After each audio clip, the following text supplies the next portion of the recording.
In 1990, these men looked untouchable. They played gangsters who ruled the streets, lived fast, and died loud. But what time did to them is a different story.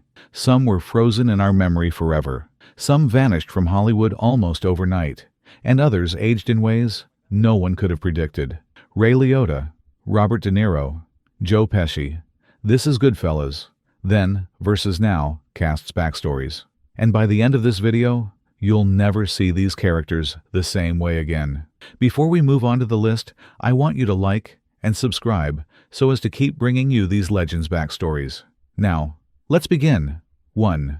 Ray Liotta as Henry Hill. Ray Liotta was 35 when he became Henry Hill, and he'd been fighting for that role like his life depended on it, because in many ways, it did.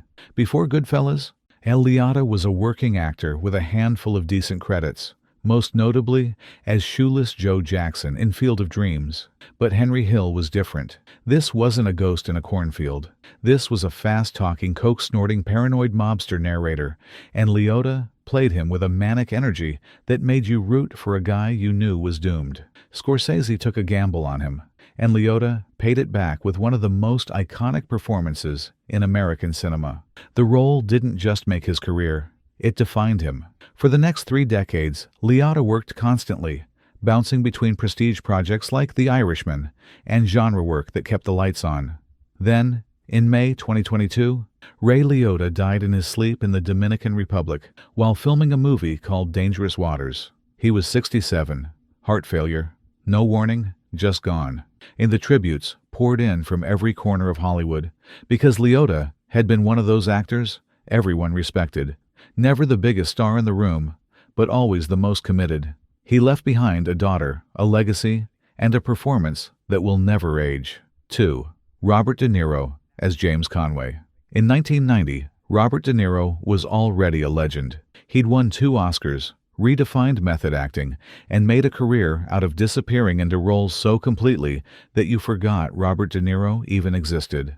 As Jimmy Conway, the ice-cold Irish-American gangster with a hair-trigger smile, De Niro brought menace and magnetism in equal measure. He was the guy who'd hug you one minute and bury you the next, and De Niro played it with the kind of quiet, coiled danger that made you hold your breath. Goodfellas was another notch in an already legendary belt, but it also cemented his place as Scorsese's most trusted collaborator. Fast forward to 2026, and De Niro is 82 years old and still working. He just starred in The Alto Knights, playing 2 mob bosses in the same movie, and he led Netflix's Zero Day, his first major TV series. The man refuses to slow down. He's become something of a cultural institution, part elder statesman, part workaholic, part activist. He's got a new Meet the Parents sequel on the way, because apparently even legends pay the bills. De Niro in 2026 is proof that some actors don't retire, they just keep reinventing. 3. Joe Pesci as Tommy DeVito. Joe Pesci was 47 when he made you laugh, then made you terrified, then won an Oscar for it. Tommy DeVito was a live wire wrapped in a cheap suit, and Pesci's performance was so unpredictable, and so violently charismatic, that even the crew didn't know if he was joking or about to snap. The funny how scene, improvised from a real story Pesci witnessed, became one of the most quoted moments in cinema history. Pesci wasn't just good in Goodfellas. He was untouchable. The Academy agreed, handing him Best Supporting Actor. After that, Pesci worked steadily through the 90s. Home Alone, Casino, Lethal Weapon. But by 1999, he'd had enough. He retired, just walked away. For 2 decades, he lived quietly, avoided the spotlight, and only returned for projects that mattered to him, like The Irishman in 2019.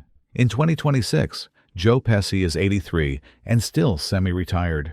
He's not interested in interviews, press tours, or nostalgia. He lives on his own terms, pops up occasionally for a Scorsese project, and otherwise stays invisible.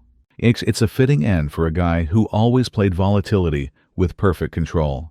Pesci doesn't need Hollywood. He never did. 4. Lorraine Bracco as Karen Hill. Lorraine Bracco was 35 and coming off a decade of modeling in Europe when she landed the role of Karen Hill, the nice Jewish girl from Long Island who falls for a wise guy and spends the next 20 years trapped in a gilded cage. Bracco played Karen with a raw, desperate energy. She wasn't a mob wife cliché. She was a woman watching her life spiral and clinging to whatever dignity she had left. The performance earned her an Oscar nomination and proved she wasn't just beautiful. She could act. Goodfellas changed everything for Bracco. She spent the next decade working steadily. Then, in 1999, she became Dr. Jennifer Melfi on The Sopranos, whom the therapist Tony Soprano couldn't live without. That role earned her 3 Emmy nominations and made her a household name all over again. In 2026, Bracco is 71, living between New York and her home in Sicily, and still working. She just starred in Nonnas, a Netflix comedy about Italian grandmothers running a restaurant, and she's become something of a lifestyle ambassador. Cookbooks, real estate shows, the whole package. Bracco in 2026 is proof that reinvention never stops. She's not the mob wife anymore. She's the nonna, and she's thriving. 5. Paul Sorvino. As Paul Cicero? Paul Sorvino was 50 when he played Paulie Cicero, the calm, calculating mob boss who ran his crew like a business, and his temper like a weapon. Sorvino brought gravitas to the role. This wasn't a screaming caricature. Yet this was a man who could destroy you with a glance. Sorvino had spent decades as a working actor, bouncing between Broadway, film, and TV, but Paulie Cicero gave him a new level of respect. He later admitted he was terrified to take the role, convinced he couldn't pull off the lethality. Then he looked in a mirror one day and saw something that scared even him. That's what made it onto the screen. After Goodfellas, Sorvino worked constantly. Law and Order, Nixon, Romeo, plus Juliet. Always the authority figure, always the guy you didn't cross. He founded an asthma foundation, launched a line of pasta sauces, and lived a full creative life. In July 2022, Paul Sorvino died of natural causes at 83. His wife was by his side. His daughter, Mira Sorvino, broke down at the Oscars years earlier while thanking him. That moment, not where Paul's face crumbled with pride, told you everything you needed to know. He was a father first, an actor second, and a legend forever. It's been 36 years since Goodfellas hit theaters, and the world it captured. Wise guys in sharkskin suits, cash in shoeboxes, and loyalty that lasted only as long as the money. Feels both distant and disturbingly familiar. Some of the cast are gone now. Ray Liotta, Paul Sorvino, Frank Vincent. Time took them, but their performances are immortal. Others, like De Niro and Pesci, are still here, still working, still reminding us why they became legends in the first place.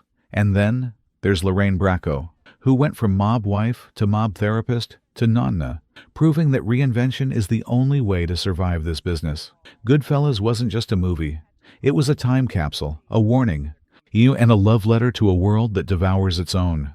Think back to where you were in 1990, who you were. The world's changed, the cast has changed, but Goodfellas is forever.